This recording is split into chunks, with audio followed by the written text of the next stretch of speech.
आपने लेवरेज के बारे में तो सुना ही होगा, पर क्या आप लेवरेज के बारे में जानते हैं? अगर नहीं तो चलिए लेवरेज को समझते हैं एग्जाम्पल के जरिए। पर उससे पहले समझते हैं कि लेवरेज होता क्या है।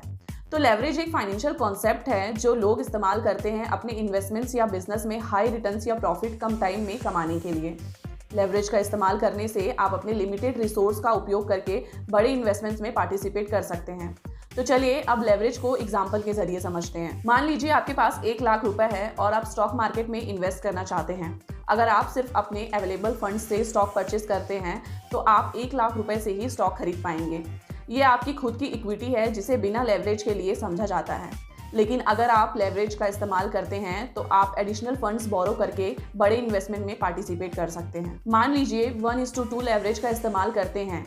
इसका मतलब है आप अपने अवेलेबल फंड्स के अलावा 1 लाख रुपए और बोरो कर लेते हैं, जिससे आपके पास टोटल 2 लाख रुपए होते हैं। अब आप 2 लाख रुपए के साथ स्टॉक परचेज कर सकते हैं। अगर स्टॉक प्राइस बढ़ते हैं तो आपको लेवरेज की वजह से प्रॉफिट भी ज़्यादा होगा, लेकिन ध्यान रखें अगर स्टॉक प्राइस घटते हैं तो आपको लेवरेज की वजह से नुकसान भी ज़्यादा हो सकता है।